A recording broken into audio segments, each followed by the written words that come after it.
Eu abri rapidinho aqui o Instagram da Virgínia e ela acabou já postando nos stories que estava viajando para Brasília, enfim, está fazendo também desse momento um passeio, né? As pessoas que estão acompanhando ela nas redes sociais, mais de 53 milhões de pessoas estão ali curtindo, como se ela fosse para a Disneylândia. Mas ela está vindo para uma CPI, algo que é sério para o governo, algo que precisa ser investigado e que a gente espera que haja uma resposta, né, Pedro?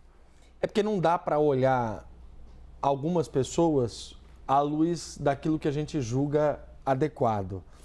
Bom dia para você, Renan, para a Basília, para a Isabel, para quem acompanha a gente aqui na CNN. A Virgínia cresceu assim. A Virgínia começa a carreira dela há cerca de 10 anos atrás como influenciadora e ela cresce como sendo uma das maiores influenciadoras do Brasil. Eu somei os números do Instagram, TikTok e YouTube. São 105 milhões de seguidores ou inscritos nos canais da Virgínia. Ela aparece aí na tela, a gente separou algumas imagens dela. Ela inclusive virou dona de uma marca de cosméticos, teve outros negócios. Começa lá com a participação em canais no YouTube do então companheiro dela, o Pedro Rezende. Depois ela acaba se juntando com o Zé Felipe, filho do Leonardo, o cantor sertanejo. Teve 3 filhos. Virou dona de uma marca de cosméticos, mas também de outros negócios, usando sempre muito esse marketing agressivo, com muitas lives, uma exposição intensa da vida, sorteios, mas também transformando a vida dela numa verdadeira novela. E esse carisma muito próprio e particular, que também é um talento, uma vocação da Virgínia, fez com que ela alcançasse um número tão relevante. Do ponto de vista prático, se você considerar hoje que ela tem 105 milhões de seguidores e inscritos, isso é metade do país. Né?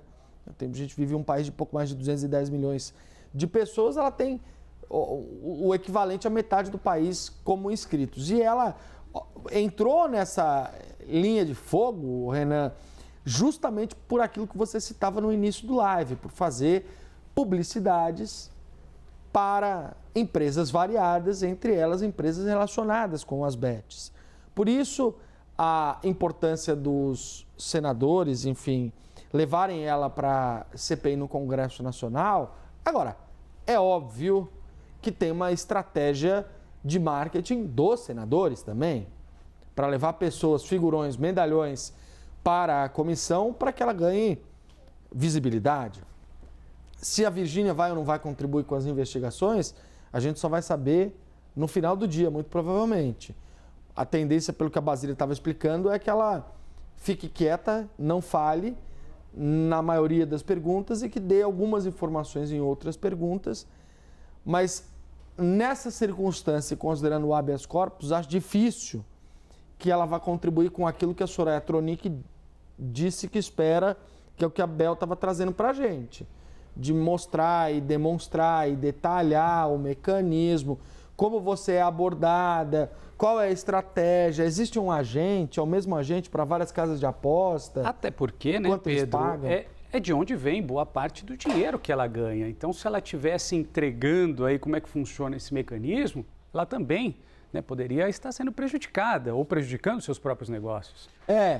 Eu efetivamente acho que ela chegou num patamar de vida, né? Você vê o jatinho particular para ir para Brasília, que ela postou nos stories lá e tudo mais, que não precisaria, né, de negócios questionáveis. A Virgínia foi alvo de algumas polêmicas, entre elas sobre a qualidade, a entrega dos produtos dela, os cosméticos e tudo mais, até mesmo essa relação com essas bets, essas empresas. Então, inerente a uma pessoa com a fama dela e que se expõe desta forma, de uma forma até comercial, ser questionada e se envolver em algumas polêmicas. Agora, a real participação da Virgínia no que acabou virando um escândalo e um esquema criminoso de bets e empresas ilegais do Tigrinho, etc. e tal, não é sabida. Ela pode ser inocente, evidentemente, sim, né? Não tem nenhum elemento ainda contra ela que impute a ela uma responsabilidade criminal relevante que a gente possa destacar aqui. Boa, Pedro Duran, fica aqui comigo. Desculpa, Basília. As perguntas que vão ser feitas quando a defesa da Virgínia obter na justiça uma decisão que limita a participação dela na comissão, obriga que ela vá, mas permite que ela fique em silêncio, vão ser observadas as perguntas, a natureza dessas perguntas, se tem relação direta ou não com a investigação, com a CPI das Bets. Então, se vier ali algum político querendo saber do enriquecimento da Virgínia, a fonte do seu poderio, isso pode ser alegado pela Virgínia como um fato desconexo com a investigação, como algo que não tem a ver com a CPI. Ainda que ela tenha obtido muitos recursos via esses contratos com as Bets, como a gente trouxe aqui falando com o advogado dele, uma das alegações é afirmar que a Virgínia Fonseca não tem mais esses contratos com as casas de apostas, ainda que a imagem dela esteja espalhada aí pelas redes, repercuta muito associada a essas casas de apostas. E também vai ser perguntado para ela sobre esses contratos que passaram, o quanto ela sabia do negócio.